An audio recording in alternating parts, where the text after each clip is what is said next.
இனிமே கண்ணை மூடிட்டு கடலை எண்ணெய் வாங்கலாம். ஏன்னா மந்த்ரா கடலை எண்ணெய் இதயத்தின் தயாரிப்பு. வறுக்க பொரிக்க ஏன் எல்லா சமையலுக்கும் மந்த்ரா தான். மந்த்ரா கடலை எண்ணெய், அபார ருசி, ஆரோக்கியமான உடல் நலம். வணக்கம். செய்தி சுருக்கம். கேட்ட தொகுதி கிடைக்கல, தனித்து களமிறங்குகிறோம். முடிவை அறிவித்த விசிக. புதுச்சேரி சட்டசபை தேர்தல் ஏப்ரல் 9 நடக்கிறது. தேர்தலுக்கான வேட்புமனு தாக்கல் நேற்று முடிந்தது. என்ஆர் காங்கிரஸ், பாரதிய ஜனதா இடையே தொகுதி பங்கீடு முடிவாகி என்ஆர் காங்கிரஸ் 16, பாரதிய ஜனதா 10, அதிமுக 2, லாஜக 2 தொகுதிகளில் போட்டியிடுகின்றன. அங்கும் திமுக காங்கிரஸ் தொகுதி பங்கீட்டில் சமரசமில்லை.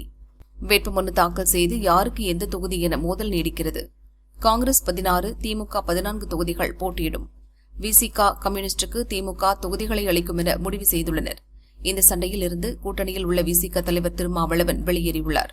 அதிருப்தியுடன் அவர் வெளியிட்டுள்ள அறிக்கை: புதுச்சேரி மதச்சார்பற்ற முற்போக்கு கூட்டணியில் விசிக பல ஆண்டுகளாக அங்கம் வகித்து வருகிறது. 2001 2 தொகுதிகளில் திமுக தலைமையிலான கூட்டணியில் போட்டியிட்டோம். 2021 தேர்தலில் உழவர்கரை பொது தொகுதியை மட்டுமே காங்கிரஸ் ஒதுக்கியது. கூட்டணிக்கு நெருக்கடி வரக்கூடாது என்ற வகையில் அப்போது அதனை ஏற்று போட்டியிட்டோம். ஆனால் கூட்டணி கட்சிகளின் ஒத்துழைப்பு கிடைக்கவில்லை. சுமார் 6000 வாக்குகளுக்கு மேலாக பெற்றோம். வரும் தேர்தலில் 3 தொகுதிகளை விசிக கேட்டிருந்தது. நீண்ட இழுபறிக்கு பின் வேட்புமனு தாக்கல் முடிந்த பிறகே காங்கிரஸ் கட்சிக்கும் திமுகவுக்கும் தொகுதி எண்ணிக்கை முடிவு செய்யப்பட்டுள்ளது. கூட்டணியில் அதிக இடங்களில் போட்டியிடும் காங்கிரஸ் மற்ற கூட்டணி கட்சிகளுக்கு தொகுதிகளை ஒதுக்க முன்வரவில்லை. திமுக தரப்பிலிருந்து ஒரு தொகுதியை விசிகவுக்கு ஒதுக்க முன்வந்துள்ளது. வேட்புமனு தாக்கல் முடிந்த பிறகும் கூட அது எந்த தொகுதி என்பது இன்னும் உறுதியாகவில்லை. விசிக, சிபிஐ வேட்புமனு செய்துள்ள தொகுதிகள் அனைத்திலும் காங்கிரசும் வேட்புமனு செய்துள்ளது. விசிகவுக்கு இதுவரை எந்த தொகுதி என்பதே தெரியாததால் எங்கள் நிர்வாகிகள் தேவையற்ற மன உளைச்சலுக்கு ஆளாகியுள்ளனர். விசிக சார்பில் வேட்புமனு தாக்கல் செய்துள்ள ஊசுடு, நெட்டப்பாக்கம் மற்றும் உழவர்கரை தொகுதிகளில் தனித்து போட்டியிட முடிவு செய்துள்ளோம். நாங்கள் போட்டியிடாத மற்ற தொகுதிகளில் கூட்டணி வேட்பாளர்களுக்கு ஆதரவு அளிக்கப்படும் என திருமாவளவன் கூறியுள்ளார். அதிருப்தியா ஜி.கே. வாசன் முற்றுப்புள்ளி. தொகுதி பங்கீடு பேச்சுவார்த்தைக்கு அதிமுக அலுவலகத்திற்கு ஜி.கே. வாசன் செல்லாததால் அதிருப்தியா என்ற கேள்வி எழுந்தது. தேசிய ஜனநாயக கூட்டணியில் தமாகவுக்கு எண்ணிக்கைகள் குறித்து முடிவு எடுக்கப்பட்டது என ஜி.கே. வாசன் அறிக்கை மூலம் பதிலளித்துள்ளார். தேசிய ஜனநாயக கூட்டணியில் அதிமுக, பாரதிய ஜனதா, அமமுக, பாமக உள்ளிட்ட கட்சிகளுக்கு தொகுதி ஒதுக்கீடு செய்வதற்கான கூட்டம் சென்னையில் நேற்று நடந்தது. தமிழக பாரதிய ஜனதா தேர்தல் பொறுப்பாளர் பியூஷ் கோயல், அதிமுக பொதுச் செயலாளர் இபிஎஸ் முன்னிலையில் தொகுதி பங்கீடு இறுதியானது. பாரதிய ஜனதா, அமமுக, பாமக, தமுக, ஐஜேகே தலைவர்கள் வந்திருந்தனர். பாரதிய ஜனதா, அமமுக, பாமகவுக்கு தொகுதியில் இறுதி செய்யப்பட்டது. தமுக, ஐஜேகேவுக்கான தொகுதி விவரங்கள் அறிவிக்கப்படவில்லை. மற்ற கட்சிகளுடன் பேச்சு நடக்கிறது என பழனிசாமி அறிவித்தார். தமிழ் மாநில காங்கிரஸ் தலைவர் ஜி.கே. வாசன் கூட்டத்துக்கே வரவில்லை. அவர் கேட்கும் 6 தொகுதிகளை கொடுக்க பழனிசாமி சம்மதம் சொல்லவில்லை என கூறப்பட்டது. தொகுதி பங்கீடு பேச்சுவார்த்தைக்கு வாசன் செல்லாததால் அதிருப்தியா என்ற கேள்வி எழுந்தது. இந்த சூழலில் இன்று வாசன் விமர்சனத்துக்கு முற்றுப்புள்ளி வைத்துள்ளார். நேற்று இரவு நான் சென்னையில் மத்திய அமைச்சர் பியூஷ் கோயலை சந்தித்தேன். வரும் சட்டசபை தேர்தலில் அதிமுக மற்றும் தேசிய ஜனநாயக கூட்டணி கட்சிகளின் தொகுதி பங்கீட்டில் தமாக போட்டியிடும் தொகுதிகளின் எண்ணிக்கை குறித்து முடிவு எடுக்கப்பட்டது என வாசன் கூறியுள்ளார். புறப்பட்ட சில நிமிடங்களில் விழுந்து நொறுங்கிய விமானம். கொலம்பியாவில் 66 வீரர்களின் உயிர் பறிபோனதால் சோகம்.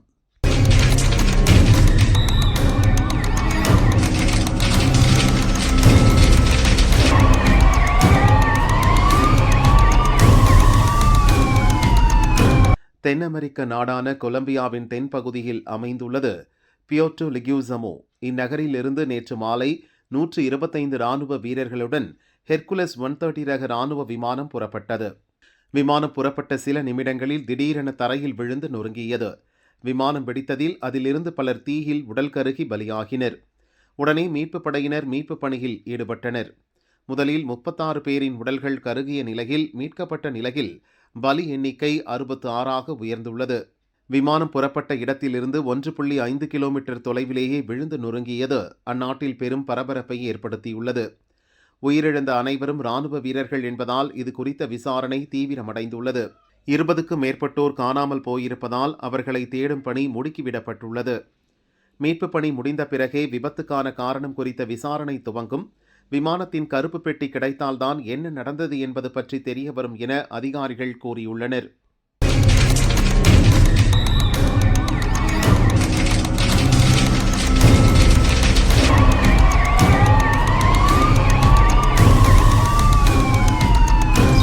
ஈரான் இஸ்ரேல் அறிவிப்பு, தங்கம் விலை மீண்டும் சரிவு. மேற்காசிய நாடுகளில் நடக்கும் போர் காரணமாக தங்கம் மீதான முதலீடு குறைந்து வருவதால் அதன் விலை சரிந்து வருகிறது. தமிழகத்தில் கடந்த 20ஆம் தேதி ஆபரண தங்கம் கிராம் ஒரு சவரன் 1,08,960 ரூபாய்க்கு விற்பனையானது. ஞாயிற்றுக்கிழமை விலை மாற்றமில்லை. நேற்று காலை தங்கம் விலை சவரனுக்கு 5,360 ரூபாய் சரிவடைந்து 1,03,600 ரூபாய்க்கு விற்கப்பட்டது. நேற்று பிற்பகல் தங்கம் சவரனுக்கு மேலும் 2,240 ரூபாய் சரிவடைந்து 1,01,360 ரூபாய்க்கு விற்பனையானது. நேற்று மாலை ஈரான் மீதான தாக்குதலை 5 நாட்களுக்கு நிறுத்தி வைப்பதாக ட்ரம்ப் அறிவித்ததும் திடீரென தங்கம் விலை கூடியது. கிராமுக்கு 670 ரூபாய் உயர்ந்து 13,340 ரூபாய்க்கு விற்கப்பட்டது. சவரனுக்கு 5,360 ரூபாய் அதிகரித்து 1,06,720 ரூபாய்க்கு விற்பனையானது. ஆனாலும் போர் தொடரும் என ஈரானும் இஸ்ரேலும் அறிவித்துள்ளன. இதனால் இன்று ஆபரண தங்கத்தின் விலை மீண்டும் சரிவை கண்டது. சவரனுக்கு 2,720 ரூபாய் குறைந்து ஒரு சவரன் 1,04,000 ரூபாய்க்கு விற்பனையாகிறது. கிராமுக்கு 340 ரூபாய் குறைந்து ஒரு கிராம் 13,000 ரூபாய்க்கு விற்பனை செய்யப்படுகிறது. வெள்ளி விலை கிராமுக்கு 10 ரூபாய் குறைந்து ஒரு கிராம் 240 ரூபாய்க்கும், கிலோவுக்கு 10,000 ரூபாய் குறைந்து ஒரு கிலோ 2,40,000 ரூபாய்க்கும் விற்பனை செய்யப்படுகிறது. நேருக்கு நேர் விவாத நிகழ்ச்சி மண்டை உடைப்பில் முடிந்தது. திமுக அதிமுக அடிதடி, சிவகங்கையில் கலவரம்.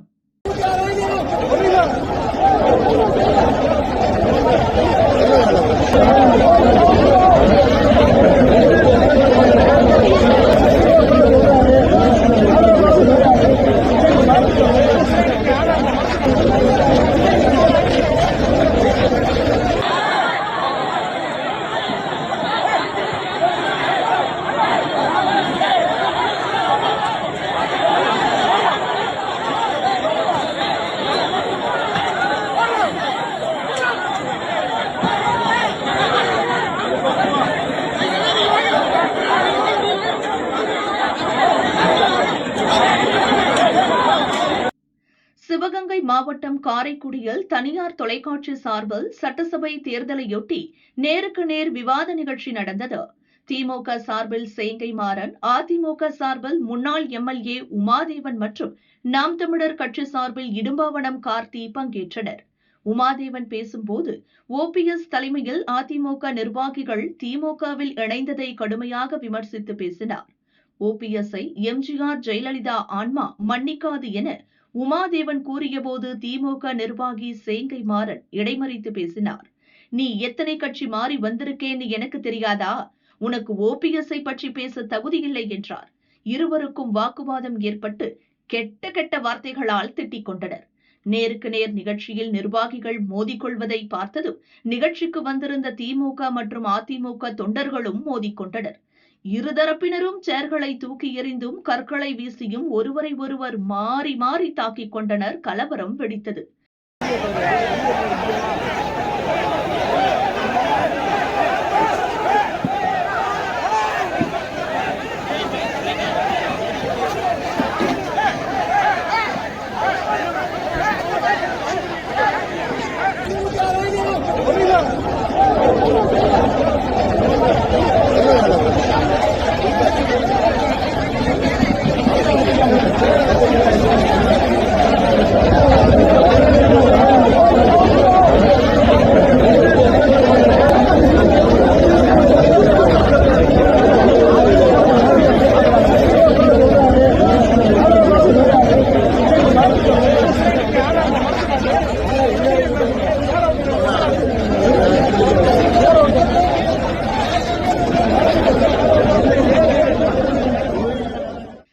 மற்றும் கல்வீச்சில் நிகழ்ச்சி தொகுப்பாளர் ராஜேஷ், நிருபர் சதாம் ஹுசைன் ஆகியோரின் மண்டை உடைந்து ரத்தம் கொட்டியது. நாம் தமிழர் கட்சியைச் சேர்ந்த தொண்டர் முத்துக்குமார் என்பவரும் காயமடைந்தார்.